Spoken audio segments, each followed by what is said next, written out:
નમસ્કાર વિદ્યાર્થી મિત્રો, શ્રી એસએન વિદ્યાલય દ્વારા સંચાલિત ઈ-લર્નિંગ પ્રોગ્રામમાં ફરી એકવાર આપ સર્વેનું હાર્દિક સ્વાગત છે.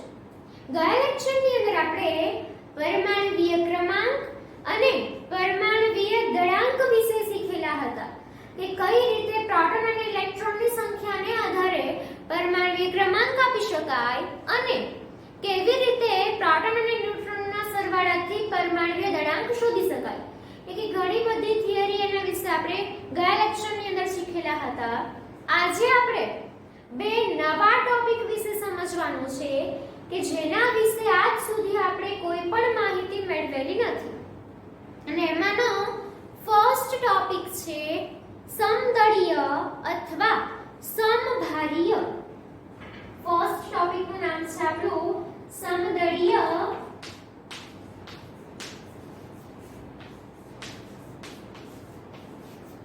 અથવા એનું જ બીજું નામ છે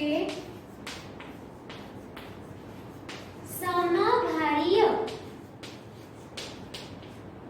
હવે આ સમદળીય અથવા તો પછી સમભારીય એટલે શું? એ સૌથી પહેલા આપણે એની વ્યાખ્યા લખી લઈએ ને વ્યાખ્યા પરથી જ હું તમને સમજાવું કે સમદળીય કોને કહેવાય અથવા તો પછી એનું સેકન્ડ નામ છે સમભારીય કોને કહેવાય.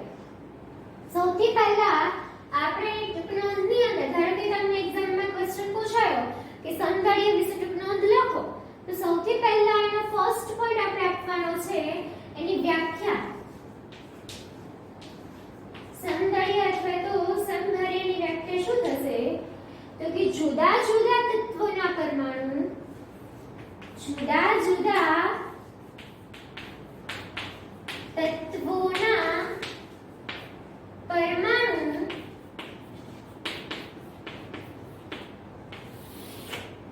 કે જેમના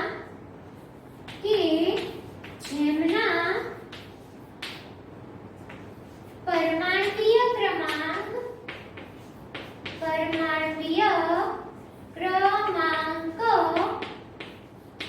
અસમાન હોય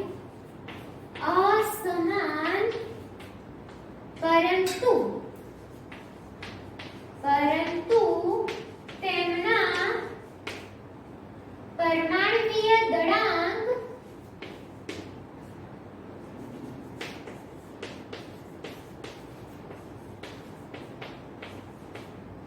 સમાન હોય તેવા તત્વોને સમદળીય અથવા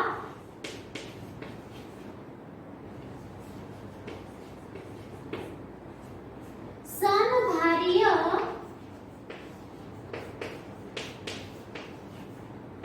તત્વો કહે છે.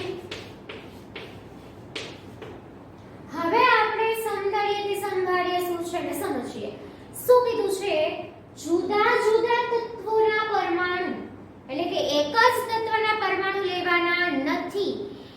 કોઈ એક તત્વનો પરમાણુ લીધો છે તો બીજો પરમાણુ અન્ય તત્વનો હોવો જોઈએ. એટલે કે કોઈ પણ બે તત્વ પસંદ કરો અને અલગ અલગ તત્વના એક એક પરમાણુ તમારે લેવાના છે. એ પરમાણુ પાછા કેવા હોવા જોઈએ? તો કે એમના પરમાણ્વીય ક્રમાંક અસમાન. હવે તમે તત્વો જ અલગ લીધા છે એટલે પરમાણ્વીય ક્રમાંક તો અસમાન જ આવવાનો છે.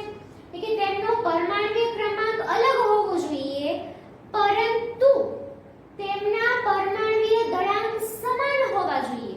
અને જો આવું હોય તો તેવા તત્વોને એકબીજાના સમદળીય અથવા સમભારીય તત્વો કહે છે.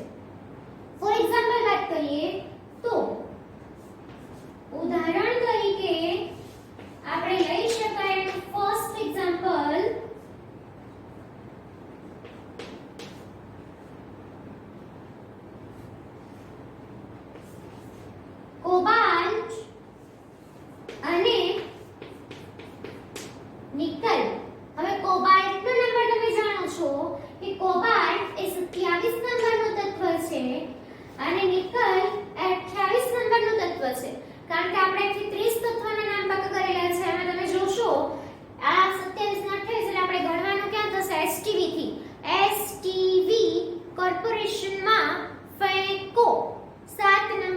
27 અને ની એટલે નિકલ, એટલે કે આ રીતે કોબાલ્ટ અને નિકલ એમાં 27 ને 28 હવે અહીંયા શું દર્શાવે છે તો કે પરમાણ્વીય ક્રમાંક. આપણે સંજ્ઞા જોઈ હતી ગયા લેક્ચરની અંદર કે તત્વની સંજ્ઞા, નીચે પરમાણ્વીય ક્રમાંક અને ઉપર લખવાનું હતું પરમાણ્વીય દળ.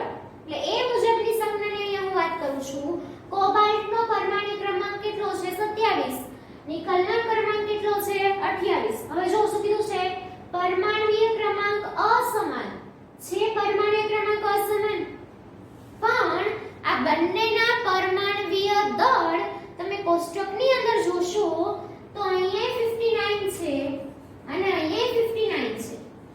તમે તમારા કોષ્ટકની અંદર આ વસ્તુને જોઈ શકો છો.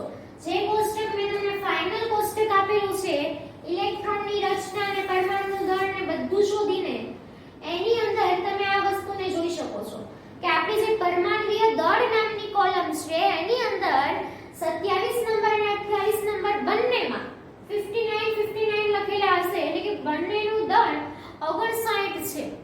હવે આ વસ્તુને સમજો, ફરીથી વ્યાખ્યા મુજબ સમજાવું. જુદા જુદા તત્વોના પરમાણુ, એટલે કે એક તત્વ કોબાલ્ટ છે, બીજું તત્વ નિકલ છે, એટલે કે બંને તત્વો જુદા છે. કે જુદા જુદા તત્વોના પરમાણુ કે જેમના પરમાણ્વીય ક્રમાંક અસમાન, એટલે કે પરમાણ્વીય ક્રમાંક જુદા જુદા છે પરંતુ પરમાણ્વીય દળ સરખા હોય, સમાન હોય તો આ તત્વોને સમદળીય અથવા સમભારીય તત્વો કહે છે. એટલે કે સમદળીયનો સીધો મીનિંગ સમજાવું તો સરખું દળ ધરાવતા, સમભારીય, સમ એટલે સરખું, દળ એટલે પરમાણુનું દળ, ભાર એટલે એનું વજન, એટલે કે સરખું દળ ધરાવતા તત્વો અથવા તો સરખો વજન ભાર ધરાવતા તત્વો.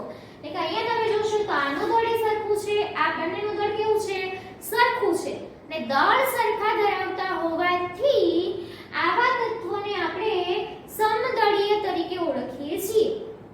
એ જ રીતે સેકન્ડ એક્ઝામ્પલ આપું તો સેકન્ડ એક્ઝામ્પલ પણ આપણા 1 થી 30 તત્વોમાંથી જ લઈ શકાય છે. એમાં એક છે આર્ગોન. આર્ગોનનો નંબર કેટલાનો છે 18 અને બીજું તત્વ છે કેલ્શિયમ. કેલ્શિયમનો તત્વ નંબર કેટલો છે 20મો. હવે આનો 18 નંબરનો, એટલે કે બંને જુદા જુદા તત્વના પરમાણુ છે તો કે હા અસમાન પરમાણ્વીય ક્રમાંક છે તો કે હા એકનો 18 છે એકનો 20 છે. જ્યારે આર્ગોનનું દળ પણ 40 છે અને કેલ્શિયમનું દળ પણ 40 છે, એટલે કે સમાન પરમાણ્વીય દળ ધરાવે છે, માટે આને પણ સમભારીય અથવા તો સમદળીય કહી શકાય છે. હવે આવું થવા પાછળનું કારણ શું છે એ આપણે સમજીએ. મેં તમને કીધેલું હતું જ્યારે પ્રોટોન, ન્યુટ્રોન અને ઇલેક્ટ્રોનની વાત કરેલી ત્યારે કે જે કોઈ તત્વની તમે વાત કરતા હોય એ તત્વનો પરમાણુ ક્રમાંક Z બરાબર પ્રોટોનની સંખ્યા બરાબર ઇલેક્ટ્રોનની સંખ્યા, એટલે કે તટસ્થ પરમાણુની વાત કરવામાં આવે તો આપેલા તત્વની અંદર પ્રોટોન, ન્યુટ્રોન અને પ્રોટોન, ઇલેક્ટ્રોન અને પરમાણ્વીય ક્રમાંક આ ત્રણેયનો નંબર સેમ જ હશે. પણ ખાસ નોંધ કરીને મેં તમને કીધેલું હતું કે પ્રોટોનની જેટલી જ સંખ્યામાં ન્યુટ્રોન હશે એવું નથી. ન્યુટ્રોનની સંખ્યા ગમે એટલી હોઈ શકે છે. હવે અહીંયા તમે જુઓ તો આર્ગોન 18 નંબરના તત્વની અંદર, આર્ગોનની અંદર પ્રોટોન તો 18 જ છે પણ એની અંદર ન્યુટ્રોનની સંખ્યા કેટલી છે 22. જ્યારે તમે કેલ્શિયમની વાત કરશો તો કેલ્શિયમની અંદર નંબર કેટલો છે એનો 20 નંબરનો તત્વ, એટલે કે પ્રોટોન 20 છે, જ્યારે કેલ્શિયમની અંદર ન્યુટ્રોન કેટલા હોય છે 20 જ. એટલે કે આનો આર્ગોનનો પરમાણ્વીય ક્રમાંક પ્રોટોન કરતા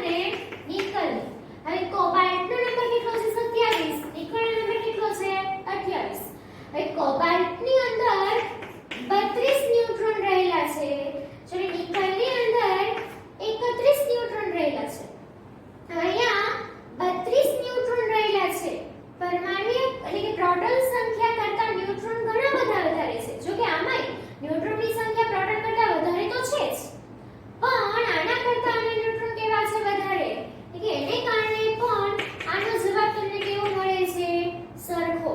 એટલે કે આવર્ત કોષ્ટકની અંદર ઘણી બધી પેર, ઘણી બધી જોડીઓ તમને આવી મળશે કે પરમાણ્વીય ક્રમાંક સરખા નથી, પણ ન્યુટ્રોનની સંખ્યાની અસમાનતાને કારણે કે ન્યુટ્રોનની સંખ્યા પ્રોટોન કરતા વધારે હોવાને કારણે ઘણા તત્વો આવી જોડી બનાવે છે કે જેમના પરમાણ્વીય દળ આપણને સરખા મળે છે, માટે એને આપણે સમદળીય અથવા સમભારીય તરીકે ઓળખીએ છીએ.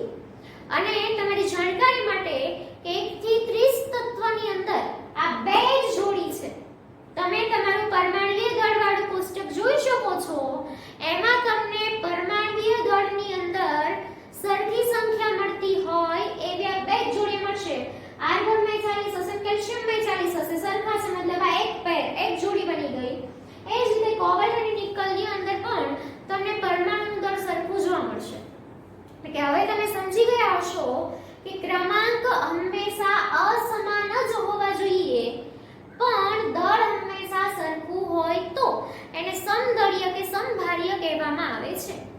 હવે પછી કોઈ એવું ન કહેતા કે એક સોડિયમ લીધો, એ સોડિયમનો 11 નંબરને દળ 23 છે ને બીજો સોડિયમ લીધો એને 11 નંબરને 23 દળ, તો પછી અહીંયા દળ તો સરખું જ છે, અહીંયા 23 છે, અહીંયા 23 છે, તો પછી આને સમદળીય કહેશો ના. શું કામ? તો કે કન્ડિશન કઈ છે, જુદા જુદા તત્વ હોવા પડે, એક જ તત્વ હાલે નહીં. અને અલગ અલગ તત્વ હશે એટલે પરમાણ્વીય ક્રમાંક અલગ જ હોવાનો, કારણ કે અલગ તત્વનો પરમાણ્વીય ક્રમાંક ક્યારે સરખો આવવાનો નથી, પણ દળ સરખા હોય એને સમદળીય કહેવાય છે. ક્લિયર?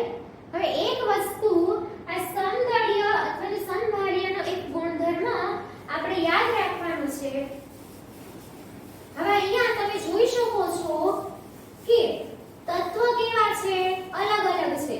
હવે જો આપેલા તત્વ અલગ અલગ છે, આપેલા પરમાણુ ક્રમાંક અલગ અલગ છે, તો પછી આમાં ઇલેક્ટ્રોન પણ કેટલા હશે, અલગ અલગ. હા, દળ સરખા હોવાથી ઇલેક્ટ્રોનની સંખ્યા તો સરખી થવાની નથી. આર્ગોનમાં ઇલેક્ટ્રોન અલગ છે, કેલ્શિયમમાં ઇલેક્ટ્રોનની સંખ્યા અલગ છે. અને તટસ્થ પરમાણુ છે એટલે આર્ગોનમાં કેટલા ઇલેક્ટ્રોન છે, 18, કેલ્શિયમમાં કેટલા છે, 20, અને કોબાલ્ટમાં કેટલા છે, 27, નિકલમાં કેટલા છે, 28. એટલે કે ઇલેક્ટ્રોનની સંખ્યા જુદી જુદી છે, માટે એમના રાસાયણિક ગુણધર્મ કેવા હશે, જુદા જુદા.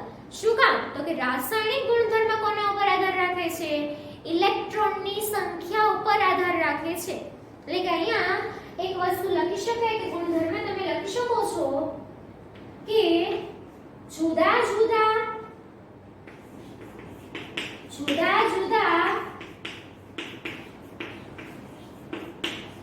તત્વો હોવાને કારણે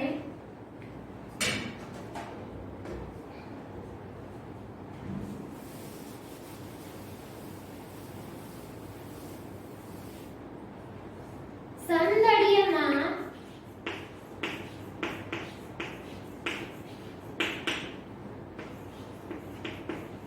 જુદા જુદા તત્વોના પરમાણુ છે,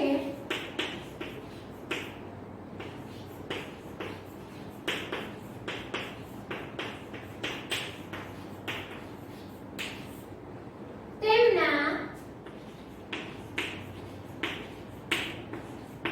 રાસાયણિક ગુણધર્મ પણ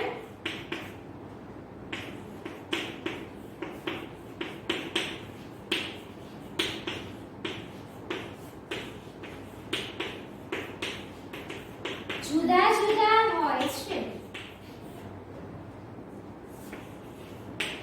એટલે કે અહીંયા સમદળીયની તમે વાત જો કરો તો એમાં તત્વ કેવા હોય છે, જુદા જુદા. એટલે કે જુદા જુદા તત્વના પરમાણુ હોવાથી એમના રાસાયણિક ગુણધર્મ પણ કેવા હોય છે, જુદા જુદા હોય છે, કારણ કે રાસાયણિક ગુણધર્મ ઇલેક્ટ્રોનની સંખ્યા પર આધાર રાખે છે અને એ દરેકમાં કેવી હોવાની છે, અલગ. હા, એક વસ્તુ સરખી હોઈ શકે છે કે માત્ર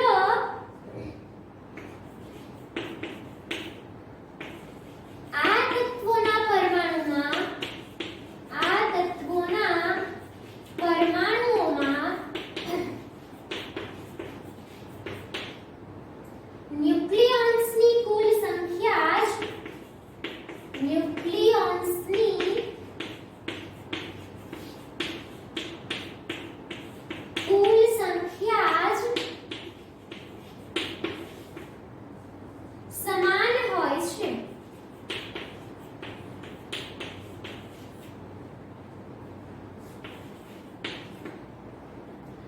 શું કામ? તો કે શું કીધું છે?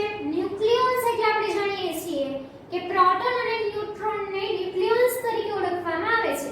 હવે અહીંયા પરમાણુ દળ સરખા છે, મતલબ પ્રોટોનની સંખ્યા અને ન્યુટ્રોનની સંખ્યાનો ટોટલ માનો એ ટોટલ કેવું છે? સરખું. અને પ્રોટોન અને ન્યુટ્રોનને સંયુક્ત સ્વરૂપે આપણે ન્યુક્લિયોન્સ કહીએ છીએ. એટલે કે આ બંને સરખું છે માટે કહી શકાય કે આ તત્વના પરમાણુઓમાં ન્યુક્લિયોન્સની કુલ સંખ્યા, જો એકલા પ્રોટોન કે એકલા ન્યુટ્રોન નહીં, ન્યુક્લિયોન્સની કુલ સંખ્યા એટલે કે પ્રોટોન ન્યુટ્રોનનો સરવાળો સમાન હોય છે. અને આ તો આપણને ખબર પડે કે દળ સરખું છે એટલે ન્યુક્લિયોન્સની કુલ સંખ્યા જ કેવી હોવાની? સમાન હોવાની જ છે. એટલે કે આ એકમાત્ર સમદળીય અથવા સમભાર્યનું એક્ઝામ્પલ છે. હવે જો આ વસ્તુને આપણે સત્ય સાબિત કરીએ તો અહીંયા આપણા જે ડાલ્ટન નામના વૈજ્ઞાનિક હતા એની ચોથી અભિધારણા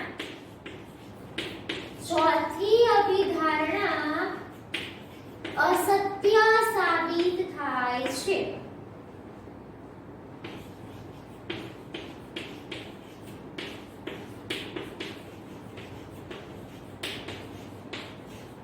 શું હતી આપણી ચોથી અભિધારણા? તો ડાલ્ટને એવું કીધેલું કે જુદા જુદા તત્વોના પરમાણુઓના દળ અને રાસાયણિક ગુણધર્મ જુદા જુદા હોય છે.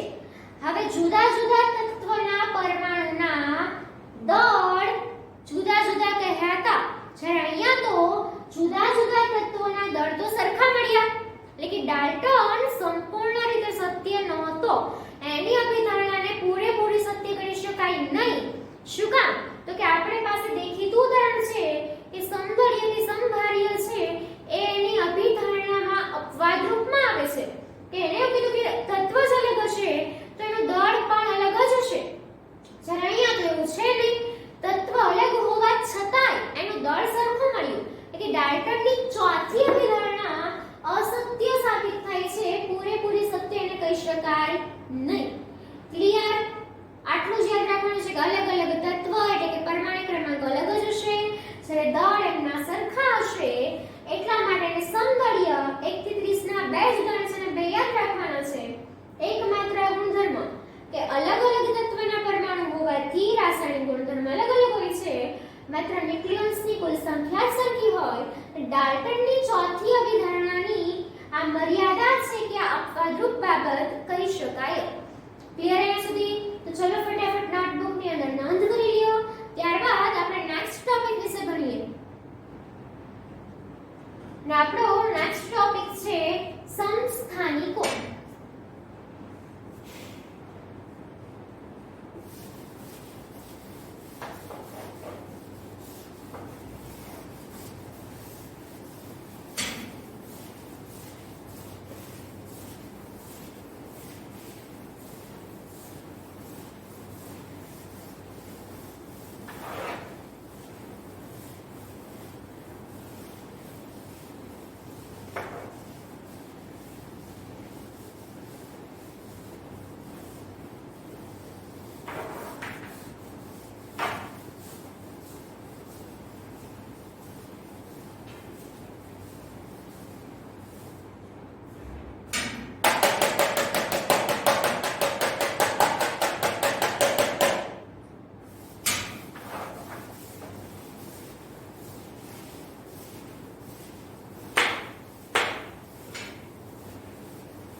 સમદળીયથી એકદમ વિપરીત ગુણધર્મ વાળો ટોપિક છે સમસ્થાનિકો.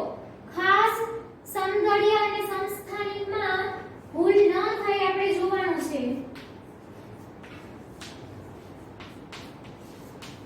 ધારો કે એક્ઝામમાં પૂછાયું કે સમસ્થાનિકો વિશે નોંધ લખો, તો પણ લખવાની મેથડ આપણે સેમ જ રાખીશું. સૌથી પહેલા આપણે લખશું એની વ્યાખ્યા. જે રીતે આપણે સમદળીયની વ્યાખ્યા જોઈ એ રીતે આપણે સૌથી પહેલા ભણવાની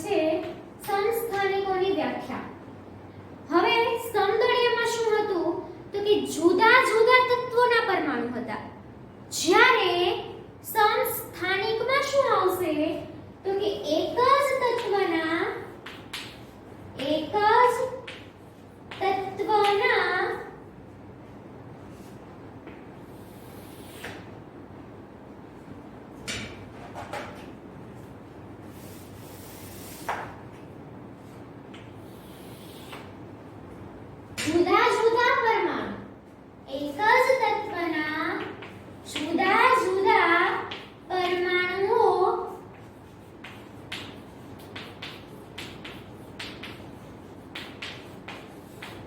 કે જેમના પરમાણુવીય ક્રમાંક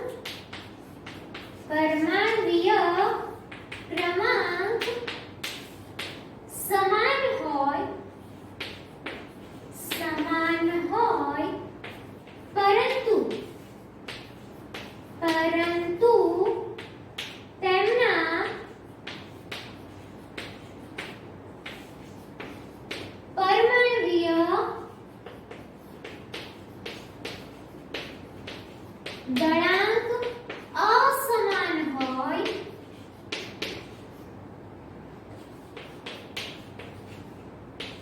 તેવા તત્વોને સમસ્થાનિકો કહે છે. હવે બંનેની વ્યાખ્યા વચ્ચે માઇનર ડિફરન્સ છે જે આપણે ખાસ ધ્યાનમાં રાખવાનો છે. શું કીધું? ઓલામાં જુદા જુદા તત્વોના પરમાણુ હતા, જ્યારે અહીંયા તત્વ એક જ, પણ એક તત્વના પરમાણુ જુદા જુદા છે. ઓલામાં તો તત્વ અલગ ને પરમાણુ અલગ, જો કે તત્વ અલગ એટલે પરમાણુ અલગ જ પડે. પણ અહીંયા શું કીધું છે? તત્વ એકનું એક, એના અલગ અલગ પરમાણુ અને એમના પરમાણુય ક્રમાંક સમાન હોવા જોઈએ.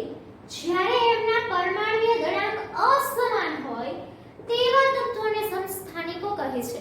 હવે અહીંયા એક જ તત્વ છે એટલે પરમાણુય ક્રમાંક તો સમાન રહેવાનો જ છે, પણ દળ અલગ અલગ હોવું જોઈએ. ઓલામાં શું હતું? ક્રમાંક અલગ અલગ હતો, દળ સરખું હતું. સમદળીયમાં ક્રમાંક અલગ હતો જ્યારે દળ કેવું હતું? સરખું. અહીંયા એનાથી ઊંધું, ક્રમાંક સરખો છે જ્યારે દળ કેવું છે? અલગ અલગ, અને એને આપણે સમસ્થાનિકો તરીકે ઓળખીએ છીએ. ખાસ વ્યાખ્યા પાકી કરજો, હજી કહું છું નકર કન્ફ્યુઝન ક્રિએટ થશે. સમદળીયમાં દળ સરખું, આટલું યાદ રાખવાનું, દળ સરખું અને આ કેવું? અલગ અલગ. જ્યારે સમસ્થાનિકમાં એક જ તત્વ છે એટલે ક્રમાંક સરખો અને દળ અલગ અલગ. જો કે ઉદાહરણ જોઈએ એટલે વ્યાખ્યા આપણને સ્પષ્ટ થઈ જશે. સમસ્થાનિકના ઉદાહરણ હું તમને આપું. સૌથી ફર્સ્ટ એનો એક્ઝામ્પલ છે હાઇડ્રોજન. પહેલા ઉદાહરણ તરીકે લઈ શકાય હાઇડ્રોજનના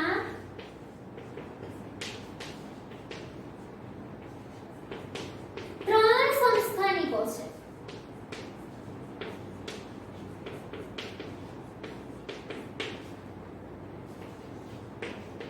કયા કયા? તો એના પહેલા સમસ્થાનીનું નામ છે પ્રોટિયમ.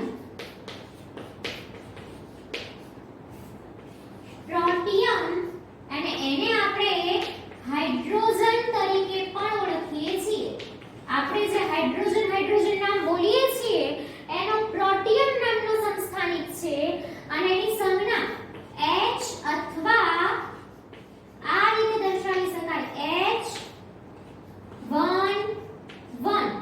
હવે H11 નો મતલબ શું થાય એ હું તમને પછી સમજાવું. ત્યારબાદ એનો બીજો સમસ્થાનિક છે ડ્યુટેરિયમ. અને એને દર્શાવાય છે D અથવા H12 વડે. અને એનો જ ત્રીજો સમસ્થાનિક છે ટ્રિટિયમ. અને એને દર્શાવાય છે T અથવા H13 વડે. હવે અહીંયા તમે જોઈ શકો છો કે આ ત્રણે ત્રણ એક્ઝામ્પલ હાઇડ્રોજનના જ છે કે હાઇડ્રોજન સમના કઈ છે? એક જ. અને દરેક વખતે તમે જોઈ શકો છો કે પરમાણુય ક્રમાંક કેવો છે? સરખો. એટલે આપણે વ્યાખ્યામાં શું કહ્યું? એક જ તત્વનો જુદો જુદો પરમાણુ, એટલે કે હાઇડ્રોજનનો પહેલો પરમાણુ, હાઇડ્રોજનનો બીજો પરમાણુ, હાઇડ્રોજનનો ત્રીજો પરમાણુ. પરમાણુય ક્રમાંક સમાન, એટલે કે અહીંયા એકડો છે, અહીંયા એકડો છે અને અહીંયા એકડો છે. પરંતુ દળ અલગ અલગ હોવા જોઈએ. અહીંયા દળ 1 છે, અહીંયા દળ 2 છે, જ્યારે અહીંયા દળ પ્રોટિયમ કે જેને હાઇડ્રોજન કહીએ છીએ, બગડો છે એટલે ડ્યુટેરિયમ અને તગડો છે એટલે એને કહેવાનું ટ્રિટિયમ. હવે અહીંયા આ એકડો, બગડો અને તગડો આવવા પાછળનું કારણ શું? તો કે હાઇડ્રોજનના અમુક તત્વમાં ન્યુટ્રોનની સંખ્યા અલગ અલગ હોય છે. માનો પ્રોટિયમ છે એમાં ન્યુટ્રોનની સંખ્યા 0 છે. શું કામ? તો કે આપણે સમજીએ છીએ કે પ્રોટોન પ્લસ ન્યુટ્રોન બરાબર પરમાણ્વીય દળ. હવે ધારો કે તમે હાઇડ્રોજનમાં પ્રોટોનની સંખ્યા કઈ લખશો? 1. પ્રોટિયમ માટેની વાત કરીએ, H માટેની, D માટેની, T માટેની. હવે પ્રોટિયમની વાત કરો તો એમાં પરમાણુ પ્રોટોનની સંખ્યા કેટલી છે? 1. ડ્યુટેરિયમમાં પ્રોટોન તો કેટલા હશે? 1 જ. અને ટ્રિટિયમમાં પ્રોટોન તો કેટલા હશે? 1 જ. કેમ કે જેટલા પરમાણુ ક્રમાંક એટલા એના પ્રોટોન. હવે ત્રણેયમાં પરમાણુ ક્રમાંક 1 1 1 છે એટલે પ્રોટોન તો 1 1 ને 1 જ આવશે. જ્યારે અહીંયા પ્રોટિયમનું પરમાણુ દળ આપેલું છે 1, ડ્યુટેરિયમનું આપેલું છે 2 અને ટ્રિટિયમનું આપેલું છે 3. હવે સિમ્પલ સરવાળો અને બાદબાકી આપણે કરવાની છે. 1 માં કેટલા ઉમેરવો તો જવાબ 1 ને 1 આવવો જોઈએ. તો સિમ્પલ છે, 1 માં 0 નાખી તો જ 1 આવે. 1 માં કેટલા ઉમેરશો તો 2 આવશે. તો કે 1 માં 1 ઉમેરો એટલે 2 અને 1 માં કેટલા ઉમેરશો એટલે 3 આવશે. તો કે 1 માં 2 ઉમેરી એટલે 3. એનો મતલબ શું થયો કે હાઇડ્રોજનના અમુક પરમાણુમાં ન્યુટ્રોન હોતા જ નથી. અમુકની અંદર 1 ન્યુટ્રોન હોય છે જ્યારે અમુકની અંદર ન્યુટ્રોનની સંખ્યા 2 છે. એટલે કે એક જ તત્વ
અને શુદ્ધ પદાર્થ એટલે શું એના વિશે આસપાસના દ્રવ્ય શુદ્ધ છે એમાં ભણીશું.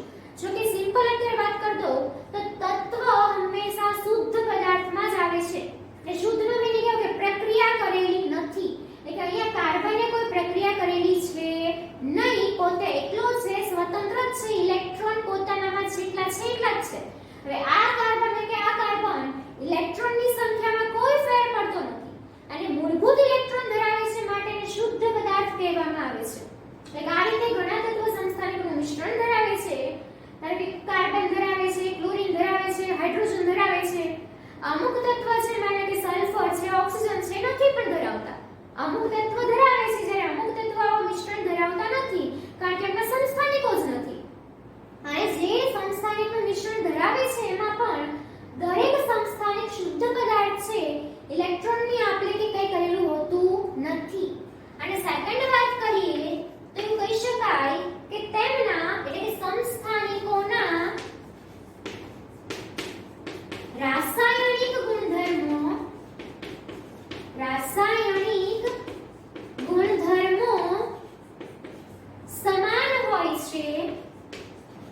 સમાન હોય છે જ્યારે તેમના ભૌતિક ગુણધર્મો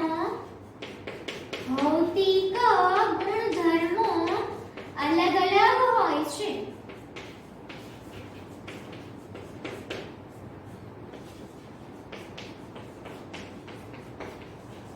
અને આ વસ્તુ તો આપણને એકદમ સિમ્પલી ખબર પડી જાય. શું કામ?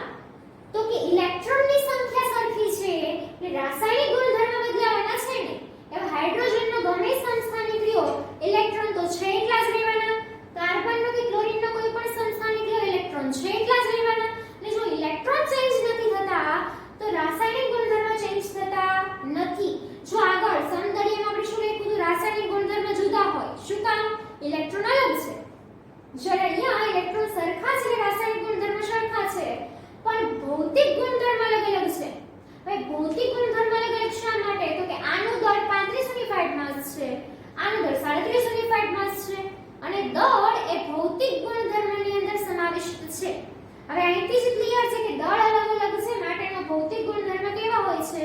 અલગ અલગ હોય છે. એટલે કે સંસ્થાનિકો વિશે આપણે આટલી ટૂંક નોંધ યાદ રાખવાની છે. ત્યારબાદ સંસ્થાનિકો આપણને ઘણી બધી જગ્યાએ ઉપયોગી પણ છે. એટલે કે સંસ્થાનિકોના ઉપયોગો અથવા અનુપ્રયોગો, ક્યાંક શબ્દ તમને વાપરેલો આવશે અનુપ્રયોગ. હવે તમારે યાદ રાખવાનું છે કે અનુપ્રયોગો અને ઉપયોગો બંને એક જ. સંસ્થાનિકો આપણને કઈ કઈ જગ્યાએ ઉપયોગી છે એમાં આપણે ત્રણ વસ્તુ યાદ રાખવાની છે. સંસ્થાનિકનો પહેલો ઉપયોગ પરમાણુ ભઠ્ઠીમાં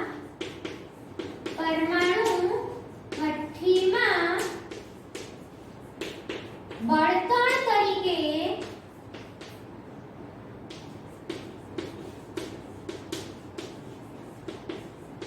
યુરેનિયમના સમસ્થાનિકનો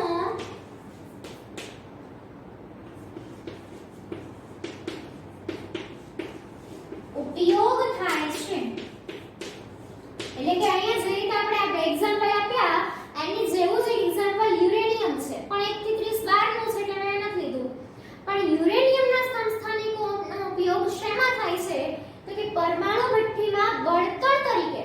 આપણે જાણીએ છીએ કે ન્યુક્લિયર પ્રોસેસ અને ન્યુક્લિયર પ્રોસેસની અંદર અથવા તો પછી વિદ્યુત મેળવવા માટે પણ ઘણો ઉપયોગ થતો હોય છે. એટલે એમાં બળતણ તરીકે એને સળગાવવા માટે ઇનિશિયલ બૂસ્ટર તરીકે યુરેનિયમના એક સંસ્થાનિકનો ઉપયોગ થાય છે. ત્યારબાદ એનો સેકન્ડ ઉપયોગ છે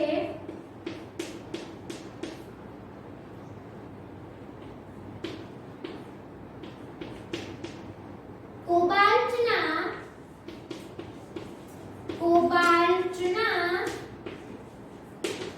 એક સંસ્થાનિકનો ઉપયોગ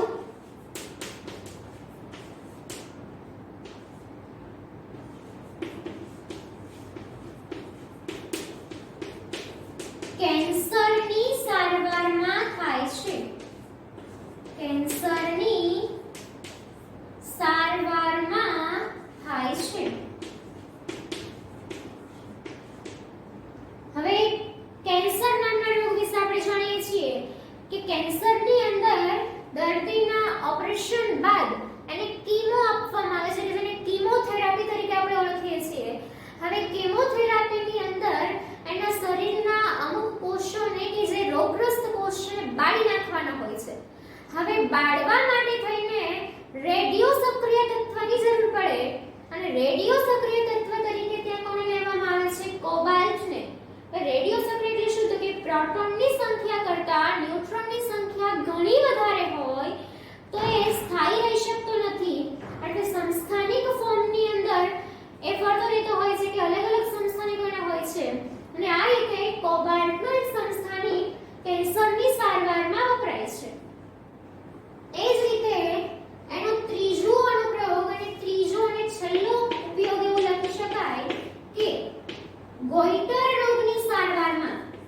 ગોઈટર રોગ વિશે કદાચ તમે અગાઉ ભણી ચૂક્યા છો. ગળગાંઠ, ગળ મોટું ફૂલાઈ જાય આયોડિનની ઉણપને કારણે. મીઠાની ઉણપ શરીરમાં હોય, આયોડિનની ઉણપ હોય તો એને કારણે ગળાની જે થાઇરોઇડ ગ્રંથિ છે ફૂલાઈ જાય છે. ધોરણાટની અંદર આ વસ્તુ એકદમ પ્રોપર રીતે આપણે શીખેલા છે. તરુણાવસ્થાની અંદર એટલે કે આ ગળું ફૂલાઈ જવાને લીધે ગોઈટર નામનો રોગ થાય છે. એ ગોઈટર રોગની સારવારમાં પણ ગોઈટર રોગની સારવારમાં આયોડિનના સંસ્થાનિકનો. હવે ગોઈટર રોગ થાય છે આયોડિનની ઉણપથી, તો સારવાર પણ શેનાથી થાય? આયોડિનથી જ. એટલે કે ગોઈટર રોગની સારવારમાં આયોડિનના સમસ્થાનિકનો ઉપયોગ થાય છે.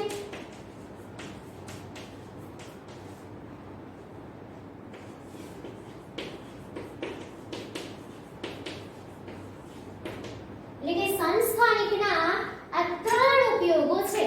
એક યુરેનિયમ કે જે પરમાણુ ભઠ્ઠીમાં બળતણ તરીકે વપરાય છે, બીજું કોબાલ્ટ જે કેન્સરની સારવારમાં વપરાય છે, અને ત્રીજું છે આયોડિન જે ગોઈટર રોગની સારવારમાં વપરાય છે. હવે આટલામાંથી અઢળક ક્વેશ્ચનો પૂછાઈ શકે છે, ઘણા બધા ટ્રુ ફોલ્સ પૂછાઈ શકે, ખાલી જગ્યાઓ પૂછાઈ શકે. પણ જો આપણે આખી થિયરી કમ્પ્લીટ પાકી કરેલી હોય કે કન્ફ્યુઝન ના હોય તો એક પણ ક્વેશ્ચન આપણને નડી શકવાનો છે નહીં. ખાસ કહું છું, રિપીટ કરું છું કે સમદળીય અને સમસ્થાનિકની વ્યાખ્યા પરફેક્ટ પાકી કરજો. એવું લાગે એના એક્ઝામ્પલો સહિત તમે યાદ રાખજો કે આ હોય તો સમસ્થાનિક ને આ હોય તો સમદળીય, તો પછી એના ગુણધર્મ વિશે પણ તમને ખબર પડી જશે. સમદળીયનો જનરલી કોઈ ઉપયોગ છે નહીં, પણ સમસ્થાનિકના ત્રણ ઉપયોગો છે જેને આપણે યાદ રાખવાના છે. ક્લિયર? હવે સમસ્થાનિકો વિશે હજી પણ આપણે સરસ મજાની એક વાત શીખવાની છે, પણ એના વિશેની ચર્ચા આપણે નેક્સ્ટ લેક્ચરની અંદર કરીશું. પણ એ નેક્સ્ટ લેક્ચરમાંની ચર્ચા પાછળનું કારણ એટલું છે કે ત્યાં સુધીમાં તમે આટલી થિયરી કમ્પ્લીટ પાકી કરી નાખશો તો એ લેક્ચર સમજવું તમને ઈઝી પડશે. બરાબર છે? તો ચલો ત્યારે નેક્સ્ટ લેક્ચરમાં આવો, ત્યાં સુધી આ પાકું કરી આવો અને નેક્સ્ટ લેક્ચરમાં આપણે નેક્સ્ટ થિયરી ભણીશું. ત્યાં સુધી નમસ્કાર.